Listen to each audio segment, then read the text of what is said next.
Welcome everyone. Today with this video we are going to start the second module, that is waveguides and passive devices. In the last module we saw about transmission lines and different techniques of matching circuits, that is tuning circuits. Now here we will start about waveguides and then move on to other passive devices like isolators, attenuators, couplers and so on. So first of all, what is a waveguide? So waveguide is a hollow metallic tube of the uniform cross section.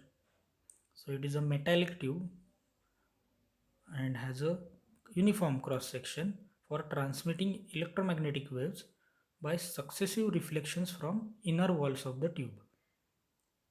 Okay, so a simple tube, metallic tube having a uniform cross section which is able to carry electromagnetic waves because of successive reflections from the metallic walls of the tube. So such structure is called as waveguide. So microwaves propagate through microwave circuit components and devices which all act as a part of a microwave transmission line. These are also called as a waveguides. So there are different ways you can define the waveguide. Simplest one we have stated in the first definition. So waveguides are generally preferred compared to the transmission lines. It has certain advantages. We will see that in the later in the video. So we can say that waveguide is also a special form of transmission line, but it is made up of hollow metallic tube. Okay, so one key difference between waveguide and transmission line is number of conductors. We have seen in the transmission line there are two conductors like this, but here in the waveguide there is only one conductor which is inside the hollow tube, that is your metallic wall. Okay, you don't need another conductor. Okay, so let's see what are the advantages of waveguide and why it is preferred over the transmission line for microwave communication. First of all, the part of manufacturing. Waveguides are much easier to manufacture compared to the transmission line.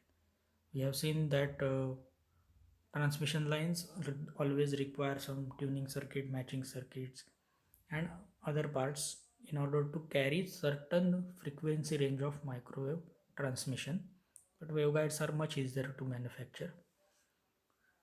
Then compared to transmission line, waveguides can also handle very large power, large in terms of kilowatts. Okay, whereas transmission line only carry in terms of watts. Okay, then the loss, power loss, it is very negligible in the waveguides. We have seen in the last module that matching circuits or tuning circuits are added to avoid the power loss within the transmission line. Now such power loss is very low in waveguides, so that's why waveguides may be preferred over transmission line. Then as I said, apart from power loss we had also calculated attenuation, conductor attenuation and attenuation in the dielectric. That is very low in the waveguide also. So in the, if you have studied the tuning circuits or matching circuits previously, then you will know we always calculate amount of loss that occurs in the transmission line, and that has to be kept to a minimum level. So in this case waveguides are already offering very low loss, that is attenuation. So that is why they are preferred over the transmission line. Then if you compare it with the actual physical structures of a transmission line like coaxial cable or release line or any other line, then microwave energy when travels through these waveguides experiences overall less losses compared to those coaxial cables and other transmission line medias. Okay, so these are some of the advantages why waveguides are preferred over the transmission line. So what is exactly the structure of the waveguide? So there are several types of waveguides that we will see, but according to our syllabus we are going to study only two types. The several types of waveguides are rectangular, circular, elliptical, single ridged and double ridged. In this particular video, we are showing only two types of waveguides according to our syllabus. Other types you can see the diagram over the internet also. So as you can see, rectangular waveguide is of a rectangular shape. The outer, that is dotted part, is a metallic part, and inner, which is a hollow part, or inner, which is a blank, which is not shown by any dotted convention, is a hollow part. Okay, so waves travel through this hollow part. They get reflected from the walls of the metallic tube. In case of circular waveguide, the walls are circular and waves travel through the hollow part inside the circular walls. Okay, so this is circular waveguide. So what is exactly difference between transmission lines and waveguides? The main difference between transmission line and waveguide is its structure and the type of waves that it can carry. So transmission line is a two conductor structure, we all know that, and in the last module we have seen that it supports TEM mode, TEM transmission mode, or TEM waves, that is transfer electromagnetic waves, whereas waveguide is a single conductor structure which supports either TE mode, that is transverse electric mode, or TM mode, that is transverse magnetic mode, but it does not support TEM mode. Okay, so this is one of the key difference, that waveguide does not support TEM wave, whereas transmission line supports only TEM wave. So wherever transmission line cannot be used, you can use waveguide, or wherever waveguide cannot be used, you can use transmission line in terms of type of wave that you want to transmit. So let's see the differences one by one. As just discussed, transmission line supports TEM wave, where waveguide cannot support TEM wave. Then as seen in the definition, transmission lines can carry all types of frequencies, microwave frequencies, from low microwave to very high microwave frequency. So it is applicable to almost all applications. But whereas waveguides are preferred for certain applications, because only the frequencies that are greater than the cutoff frequency can pass through the waveguides. So each waveguide will come up with a cutoff frequency below which it cannot carry any kind of microwave signal. Okay, so for example, if my waveguide has a cutoff frequency of, let's say, 10 gigahertz, and if you want to transmit a microwave signal of 4 gigahertz, you cannot use a waveguide, that particular waveguide. Okay, so only frequencies or signals having frequencies greater than 10 gigahertz, frequencies greater than 10 gigahertz can pass through that particular waveguide. So you can choose a waveguide depending on what application you are trying to use in the microwave communication circuit. Okay, so then the next difference we have seen just in this particular discussion, that transmission line is a one conductor transmission, whereas waveguide is a transmission line is a two conductor transmission. Here there is a mistake, this is a mistake, here it should be one conductor transmission. Okay, so that is reversed, there is a mistake over here, so please note that one conductor transmission is a waveguide and two conductor transmission is a transmission line. Transmission line always has a characteristic impedance, we have seen that Z0, whereas waveguide has a wave impedance. Okay, what is the difference between characteristic and wave impedance, that we will see later on during the mode analysis. Okay, so then propagation of waves in the transmission line is according to circuit theory, whereas propagation of waves in waveguides is according to field theory. So what is circuit theory and what is field theory? Circuit theory means analyzing circuits or transmission line in this particular case with respect to voltages and currents. Whenever you are calculating voltages and currents for your circuit, that is circuit theory. And when you are analyzing a circuit, in this case for waveguide, and if you are dealing with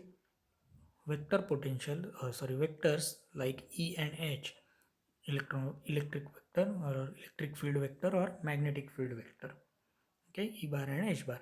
Whenever your equations are comprising of these two vectors, then it will be called as a field theory. Now what is the difference functionality wise?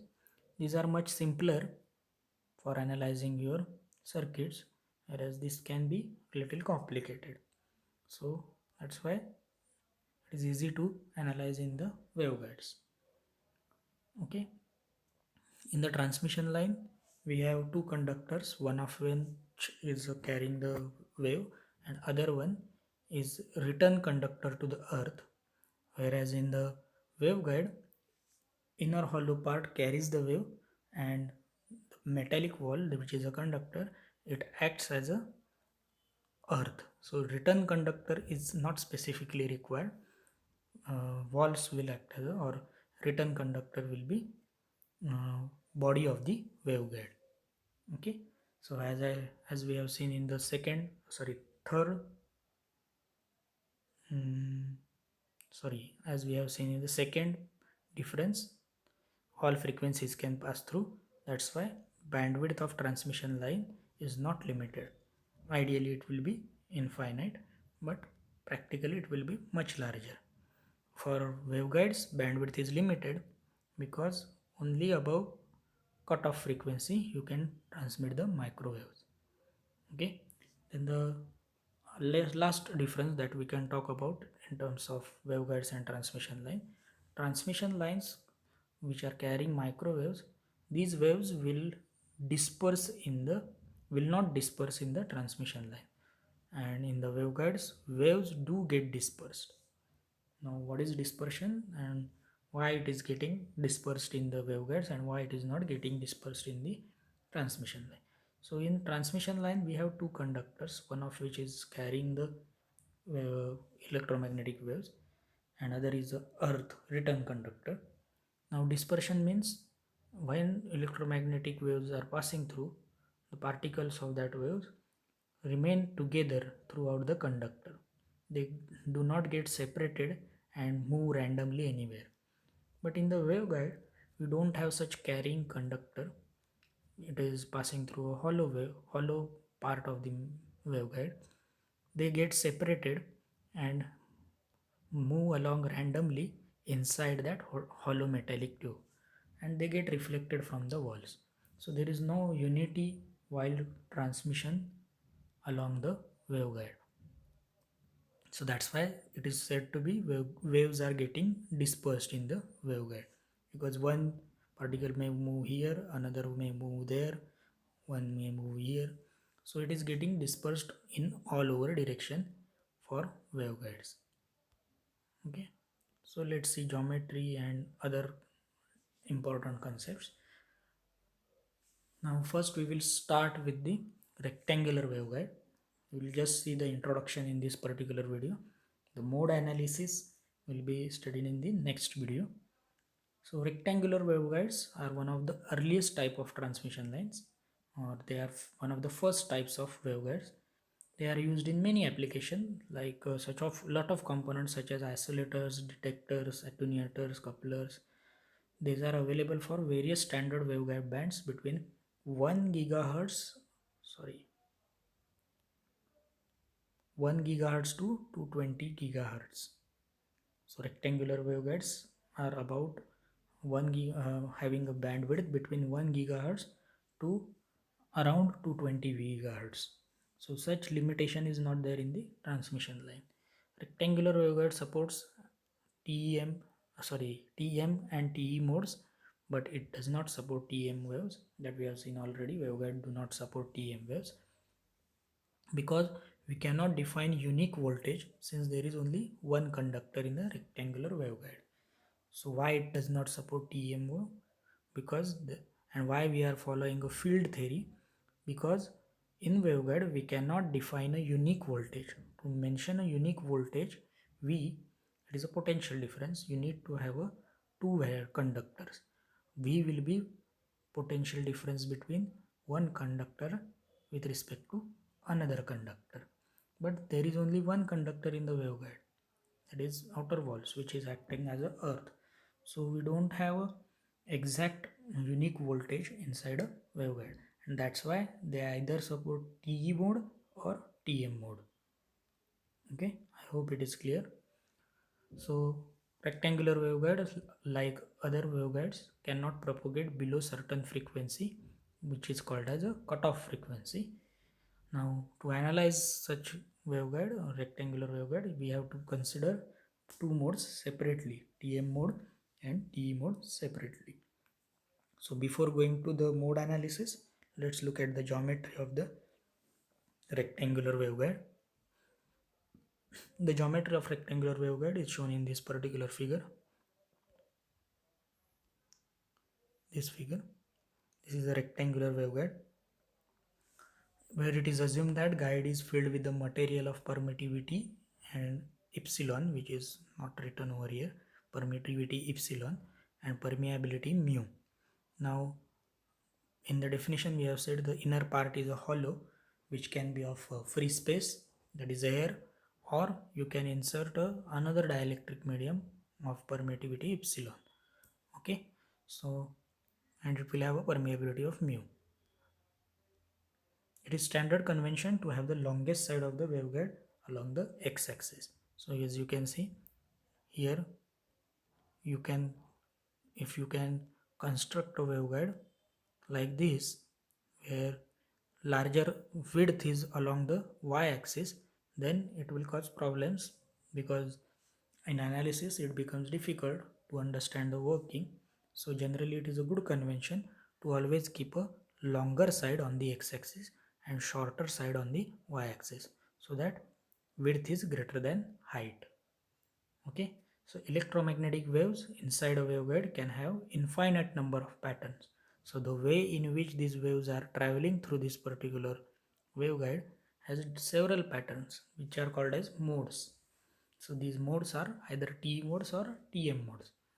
So electric field cannot have a component